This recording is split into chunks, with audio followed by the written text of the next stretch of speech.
রাজধানীর তেজতুরি বাজারে স্বেচ্ছাসেবক দল নেতাকে গুলি করে হত্যা, গুরুতর আহত একজন হাসপাতালে ভর্তি, সড়ক অবরোধ করে সমর্থকদের বিক্ষোভ। আমরা এটা সুষ্ঠু বিচার চাই, এই আসামি আমাদের অতি জরুরি দরকার ধরার। মার্জিন শত্রু থাকতে পারে তা তো আমরা জানি না, কারণ হইলো দলীয় কোনো কুন্দল নাই, কোনো কিছু আমরা দেখি না। রোববার থেকে উত্তরের 9 জেলা সফরে যাচ্ছেন তারেক রহমান। অতীতের আপোষকারীরাই এখন বিএনপির প্রতিপক্ষ, বললেন আমির খসরু। যারা পালিয়ে গেছে তারাও আপোষ করেছে, একমাত্র বেগম খালেদা জিয়া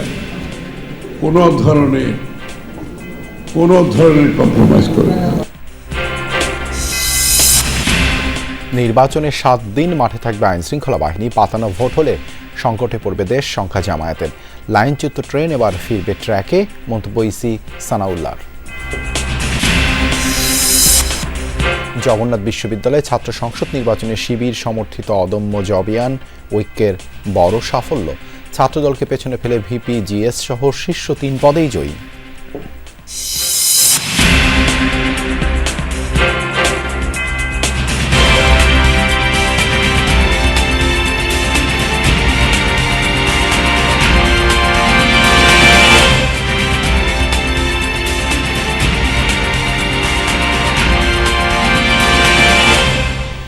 আমন্ত্রণ যমুনা নিউজে আপনাদের সঙ্গে আছে আমি দেবাশিস রঞ্জন সরকার। এতক্ষণ শিরোনাম দেখছিলেন।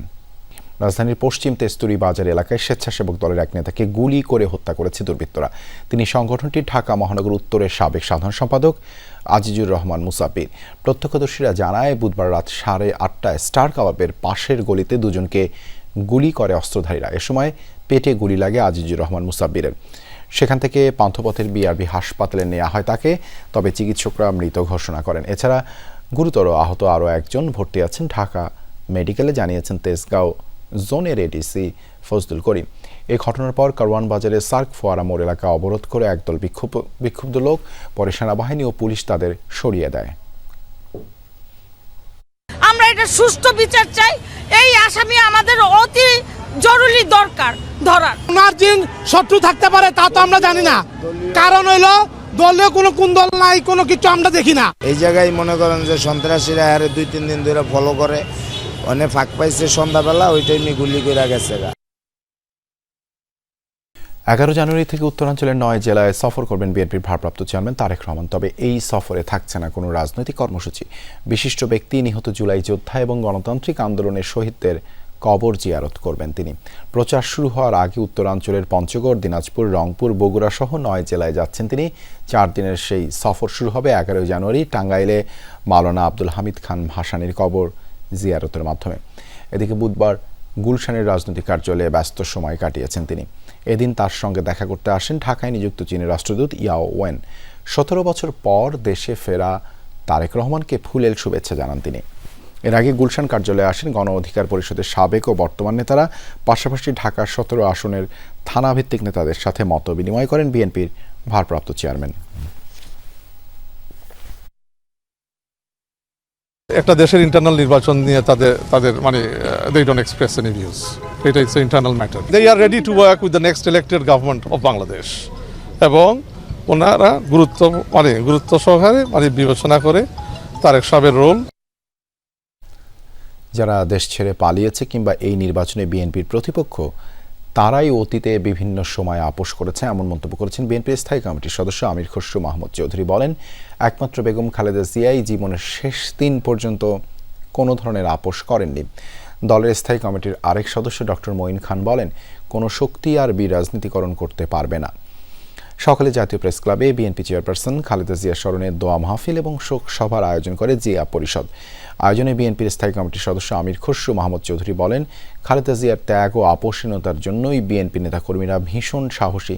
জিয়াউর রহমান ও খালেদা জিয়ার গণতন্ত্রের মশাল এখন তারেক রহমানের হাতে। বলেন, প্রত্যেকের জীবন মান উন্নয়নে দলের সুনির্দিষ্ট পরিকল্পনা রয়েছে। এছাড়া দুপুরে ঢাকা রিপোর্টার্স ইউনিটিতে খালেদা জিয়ার রুহের মাগফিরাত কামনায় শোক সভা ও দোয়া মাহফিলের আয়োজন করে জাতীয়তাবাদী সমমনা জোট। এতে যোগ দেন স্থায়ী কমিটির সদস্য ডক্টর মঈন খান। বলেন, দেশে আর বিরাজনীতিকরণ সম্ভব নয়।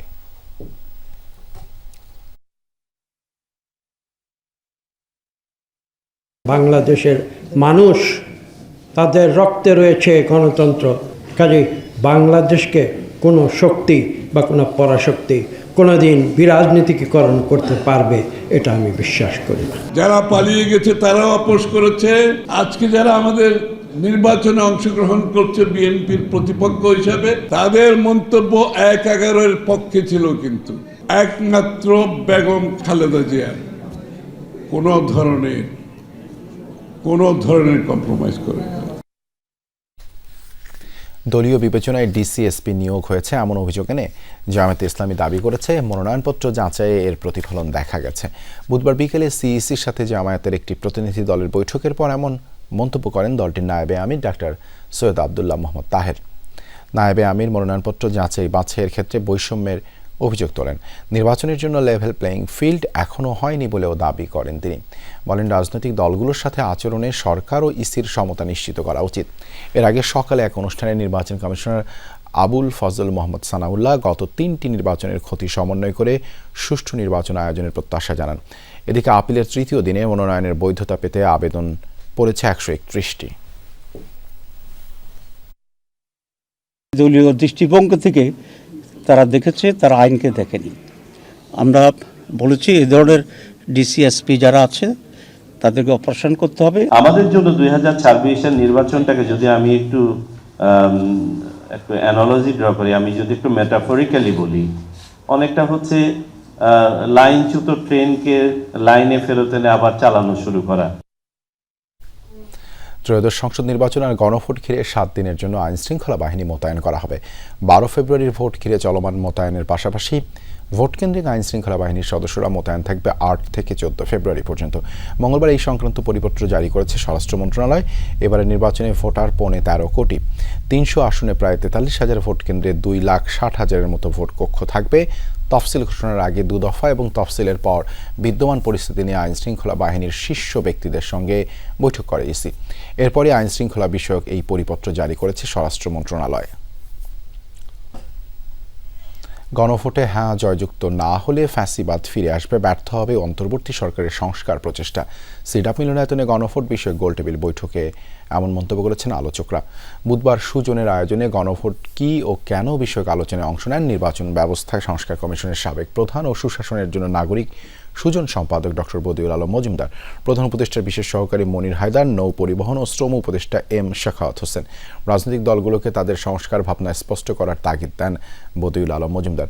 গণভোটে হাঁ জয়যুক্ত না হলে ফ্যাসিবাদ ফিরে আসার শঙ্কা প্রকাশ করেন প্রধান উপদেষ্টার বিশেষ সহকারী মনির হায়দার। নৌ পরিবহন ও শ্রম উপদেষ্টা এম শাখাওয়াত হোসেন বলেন, জুলাই সনদ ও গণভোটের বিরুদ্ধে বিতাড়িতদের অপপ্রচার রুখতে হবে। সরকারের সীমাবদ্ধতা উল্লেখ করে এখনই নির্বাচন কমিশনকে গণভোটের প্রচারণায় মাঠে নামার তাগিদ দেন তিনি। জগন্নাথ বিশ্ববিদ্যালয় কেন্দ্রীয় শিক্ষার্থী সংসদ যোগসু নির্বাচনে ভিপিজিএস সহ শীর্ষ ৩ পদে জয়ী হয়েছে ছাত্র শিবির সমর্থিত অদম্য জবিয়ান ঐক্য। এই মুহূর্তে জগন্নাথ বিশ্ববিদ্যালয়ে ফলাফল ঘোষণা করছেন রিটার্নিং কর্মকর্তা। আমরা সরাসরি চলে যাচ্ছি সেখানে।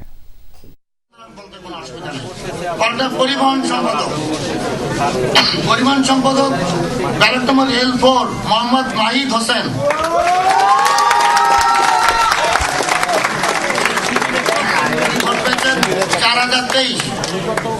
অন্যান্য আমি একটু ভোট সংখ্যাটা বলে দিই।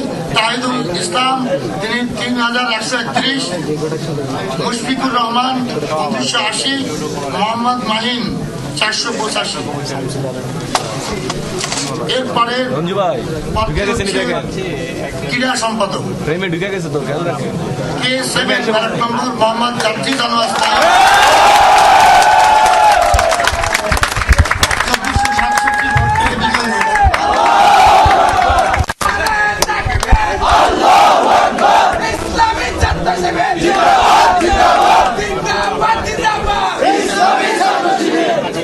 এরপরে আছেন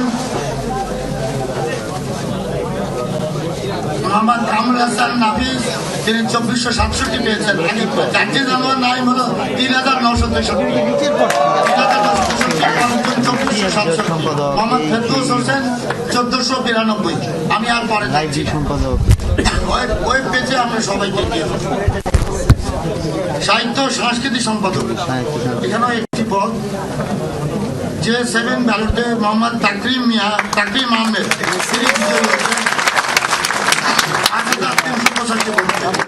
জুলাই অভ্যুত্থানে নিহতদের ডিএনএর নমুনা সংগ্রহ পরিবারগুলোর জন্য ন্যায়ের পথে একটি গুরুত্বপূর্ণ অগ্রগতি বলে মনে করেন প্রধান উপদেষ্টা ডক্টর মোহাম্মদ ইউনূস।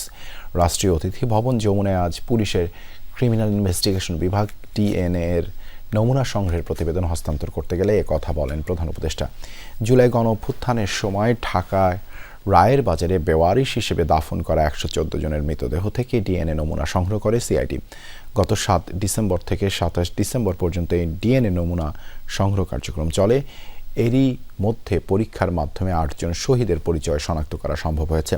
শনাক্ত হওয়া প্রত্যেকেই বুলেটবিদ্ধ অবস্থায় নিহত হন বলে নিশ্চিত করেছে সিআইডি। প্রধান উপদেষ্টা আরও বলেন, নিজ দেশের নাগরিকদের হত্যা করে গণকবর দেওয়ার মতো ঘটনা কোনো সভ্য রাষ্ট্রে কল্পনাও করা যায় না। এলপি গ্যাসের বাজারে নৈরাজ্য থামছে না। বিআরডিসি দাম বেঁধে দিলেও তা বাস্তবায়নে কোনো নজরদারি নেই। নানা অজুহাতে বাড়তি মূল্যেই এলপিজি বিক্রি করছে ব্যবসায়ীরা। নির্ধারিত দামে সিলিন্ডার গ্যাস বিক্রি না করে উল্টো কমিশন বৃদ্ধি সহ 6 দফা দাবিতে 24 ঘন্টার আলটিমেটাম দিয়েছে এলপিজি ব্যবসায়ী সমবায় সমিতি। অস্বাভাবিক দামে এলপি গ্যাস কেনায় ক্ষুব্ধ ভোক্তা সাধারণ। মাঠ পর্যায়ে যমুনার টিম খুঁজে বের করছেন কিভাবে বাড়তি দামে বিক্রি হচ্ছে এলপিজি গ্যাস, এর পেছনে অসাধু ব্যবসায়ী বা কারা। রাজধানীর এক পরিবেশকের গোডাউনে গেলে ব্যবসায়ী দাবি করেন কিছু লোকাল ডিস্ট্রিবিউটর অসাধুভাবে তাদের থেকে 12 লিটারের এলপিজি গ্যাস 1350 টাকায় কিনে ভোক্তার কাছে বিক্রি করছে 2000 টাকার উপর। কিন্তু সরকার নির্ধারিত দাম 1307 টাকা। কিন্তু লোকাল ডিস্ট্রিবিউটররা বলছেন কোম্পানি থেকে এই দাম বাড়ানো হয়েছে। এর সপক্ষে 15 থেকে 1700 টাকা পর্যন্ত দরে সিলিন্ডার কেনার রসিদ দেখিয়েছেন কেউ কেউ। প্রথমে অস্বীকার করলেও লোকাল ডিস্ট্রিবিউটর সামনেই আসলেই বের হতে থাকে থলের বিড়াল। তার চালান বইয়ে দেখা যায় বাড়তি দাম রাখার প্রমাণ। এক পর্যায়ে সহজ স্বীকারোক্তি দেন এই এলপিজি গ্যাস ব্যবসায়ী, ক্ষমা চান দেশবাসীর কাছেও। ডিলাররা দিছে 1600 টাকা করে, তখন আমরা বিক্রি করতাম 1750, 1800 টাকা বিক্রি করতাম, যেটা সত্য কথা। কোম্পানি যদি মাল না পায়, আমি তো বললামই, যদি ওরা ঠিক আছে কম দামে নিতে পারে না সব জায়গা থেকে, আমরাও অ্যাভেলেবল পাই না। আমরাও অ্যাভেলেবল পাই না। গুচ্ছভুক্ত 9 পাবলিক কৃষি বিশ্ববিদ্যালয়ের ভর্তি পরীক্ষার ফলাফল প্রকাশিত হয়েছে বুধবার। গাজীপুর কৃষি বিশ্ববিদ্যালয়ে গুচ্ছভুক্ত প্রতিষ্ঠানগুলোর উপাচার্যবৃন্দ, শিক্ষা মন্ত্রণালয়ের যুগ্ম সচিব ও ইউজিসি প্রতিনিধির উপস্থিতিতে ফলাফল প্রকাশ হয়। তালিকায় নির্বাচিত শিক্ষার্থীর সংখ্যা 3701 জনের বাইরে অপেক্ষমান তালিকায় রাখা হয়েছে 7266 জনকে। মেধা তালিকা থেকে ভর্তির কোটা পূরণের পর প্রথম অপেক্ষমান তালিকা থেকে মেধার ভিত্তিতে শিক্ষার্থীরা ভর্তি হতে পারবে জানিয়েছেন গাজীপুর কৃষি বিশ্ববিদ্যালয়ের vice chancellor professor doctor GKM Mostafizur Rahman.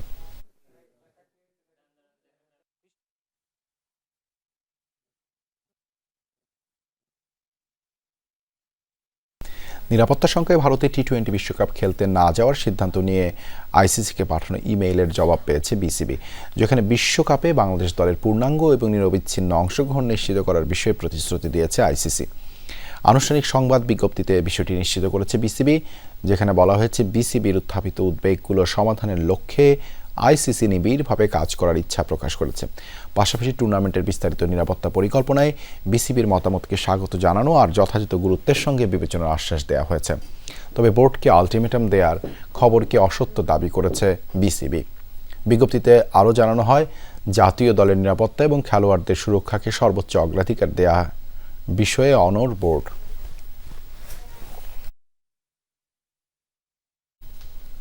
ভারতে টি-20 বিশ্বকাপ খেলার পরিস্থিতি নেই, আবারও বিস্ফোরক মন্তব্য করেছেন ক্রীড়া উপদেষ্টা আসিফ নজরুল। বিসিবির সঙ্গে সভা শেষে ক্রীড়া উপদেষ্টা জানিয়েছেন আইসিসির সঙ্গে তারা আবারও সভায় বসবেন। বিসিবি সভাপতি আমিনুল ইসলাম বুলবুল জানিয়েছেন তারা এখনও তাদের সিদ্ধান্তে অনড়। বুধবার সচিবালয়ে ক্রীড়া উপদেষ্টা আসিফ নজরুলের সঙ্গে বৈঠক করেন বিসিবি কর্তারা।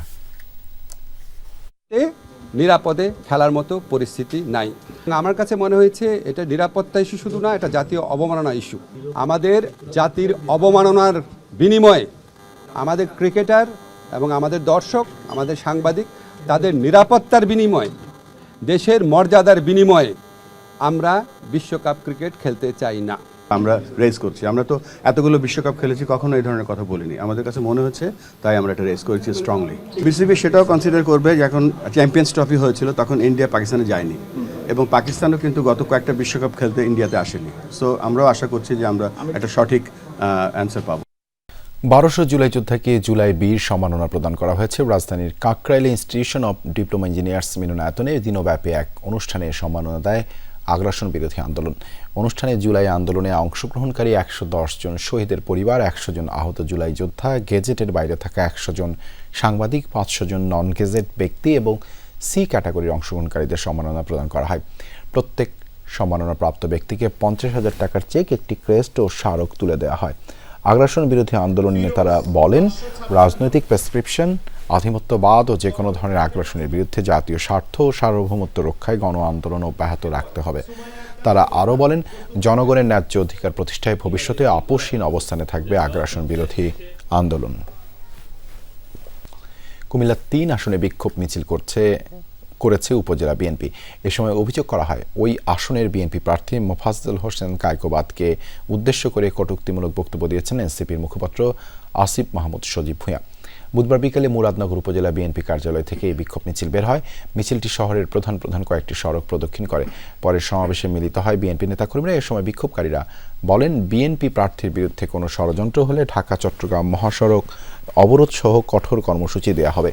অভিযোগ করেন, কিছু ফেসবুক পেজ ও অনলাইন প্ল্যাটফর্ম থেকে পরিকল্পিতভাবে বিএনপি প্রার্থীকে নিয়ে গুজব ছড়ানো হচ্ছে। বিষয়টি তদন্ত করে দ্রুত ব্যবস্থা গ্রহণের জন্য প্রশাসনের কাছে দাবিও জানান বিক্ষোভকারীরা।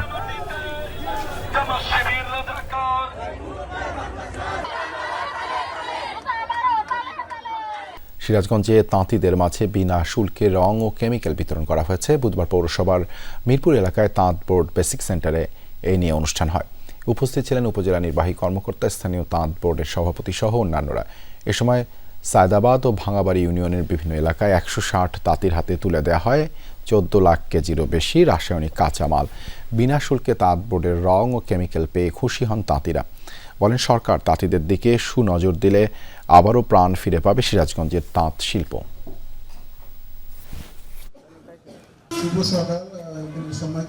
উত্তরাঞ্চলের সাংবাদিকতার বাতিঘর রংপুর প্রেস ক্লাবের প্রতিষ্ঠাতা ও সম্মিলিত সাংবাদিক সমাজের আহ্বায়ক আব্দুস শাহেদ মন্টুর স্মরণে শোকসভা হয়েছে। বুধবার রাতে রংপুর প্রেস ক্লাব মিলনায়তনে এই শোকসভা হয়। এতে বিভিন্ন গণমাধ্যমের সাংবাদিকরা অংশ নেন। বক্তারা বলেন, 60 বছরের সাংবাদিকতার বর্ণাঢ্য ক্যারিয়ারে মন্টু ছিলেন সফল এবং সাহসের প্রতিভূ। সাংবাদিকদের ঐক্যবদ্ধ রাখতে তিনি সর্বোচ্চ চেষ্টা ও শ্রম দিয়ে গেছেন। পরে দোয়া মাহফিলে তার আত্মার মাগফিরাত কামনা করা হয়। মঙ্গলবার ভোরে নিজ বাসায় মারা যান 81 বছর বয়সী এই জ্যেষ্ঠ সাংবাদিক। তিনি বিবিসি, রয়টার্স, ডেইলি ইন্ডিপেন্ডেন্ট সহ বিভিন্ন গণমাধ্যমে কাজ করেছেন।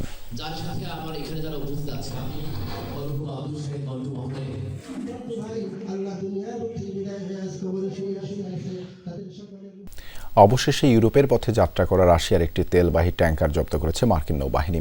এরই মাঝে অভিযানের ছবি প্রকাশ করেছে ওয়াশিংটন। আটলান্টিকের উত্তরাঞ্চল থেকে জব্দ করা হয় ট্যাঙ্কারটি। প্রায় 3 সপ্তাহ অনুসরণের পর জব্দ করা হয়েছে বেলা 1 নামের জাহাজটিকে। এই অভিযান পরিচালনায় মার্কিন বাহিনীকে সহায়তা দেওয়ার বিষয়টি নিশ্চিত করেছে যুক্তরাজ্যের পররাষ্ট্র মন্ত্রণালয়। ভেনেজুয়েলার জ্বালানির সাথে ট্যাঙ্কারটির সম্পৃক্ততার অভিযোগ সাময়িকভাবে জাহাজটিতে লাগানো হয়েছিল রাশিয়ার পতাকা।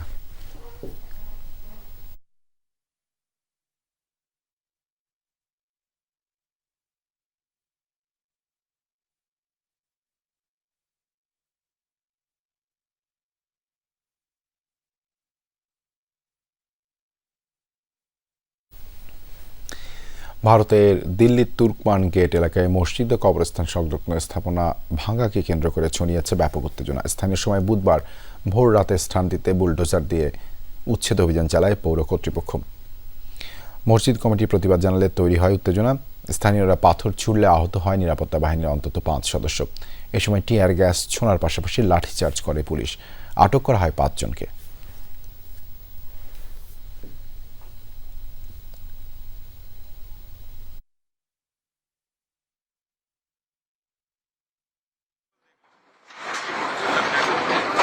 স্থানীয় সময় বুধবার ভোর দিল্লির তুর্কমান গেটের কাছে রামলীলা ময়দানে অবস্থিত ফাইজি ইলাহি মসজিদের আশপাশে বুলডোজার দিয়ে গুড়িয়ে দেওয়া হয় বিভিন্ন স্থাপনা। স্থানীয় পৌর কর্তৃপক্ষের দাবি, অবৈধ অবকাঠামো উচ্ছেদে চালানো হয়েছে অভিযান। দখলকৃত জমি সরকারি দাবি করা হলেও মসজিদ কমিটি বলছে এই জমি ওয়াকফ বোর্ডের 1940 সাল থেকে যা ইজারা নেওয়া হয়েছে, আর তাই উচ্ছেদ অভিযানের প্রতিবাদ জানায় তারা। ঘটনা এক পর্যায়ে রূপ নেয় উত্তেজনায়। উত্তেজিত জনতা পাথর ছোড়া শুরু করলে হয় সংঘর্ষ। এতে অন্তত 5 পুলিশ আহত হয়। টিয়ার গ্যাস ছোড়ার পাশাপাশি লাঠিচার্জ করে পুলিশ। लोगों के कन्वीनियंस के लिए हमने यूज किया है। প্রায় 25 থেকে 30 জন পুলিশকে লক্ষ্য করে পাথর ছুঁড়েছে। পরিস্থিতি নিয়ন্ত্রণে আনতে আমাদের টিয়ার গ্যাস ব্যবহার করতে হয়। লোকজন যাতে কোনো অসুবিধার সম্মুখীন না হন সেদিকে লক্ষ্য রেখে রাতে অভিযান চালানো হয়েছিল। যারা পাথর ছুঁড়ে মারার সাথে জড়িত তাদের বিরুদ্ধে আমরা ব্যবস্থা নেব। I think everything will be smooth. এলাকায় মোতায়েন করা হয়েছে বিপুল সংখ্যক পুলিশ। পৌর কর্তৃপক্ষের দাবি উচ্ছেদ অভিযান সফল হয়েছে। চলছে ধ্বংসস্তূপ সরানোর কাজ। গত নভেম্বরে মসজিদ সংলগ্ন 39,000 বর্গফুট জায়গা খালি করার নির্দেশ দেয় দিল্লি হাইকোর্ট। পরে মসজিদ কমিটি পিটিশন দায়ের করে। ভারতীয় বিভিন্ন গণমাধ্যমের দাবি, পিটিশনের শুনানিতে মঙ্গলবার দিল্লি হাইকোর্ট পৌর কর্তৃপক্ষ, নগর উন্নয়ন মন্ত্রণালয় ও ওয়াকফ বোর্ডকে 4 সপ্তাহ সময় বেঁধে দেন। আর শুনানির জন্য আগামী 22 এপ্রিল নতুন তারিখ ধার্য করেন। এর মধ্যেই বুধবার চালানো হয় উচ্ছেদ অভিযান। মোস্তফা মাহমুদ, যমুনা নিউজ। এই ছিল যমুনা নিউজে এতক্ষণ সাথে থাকার জন্য ধন্যবাদ সবাইকে।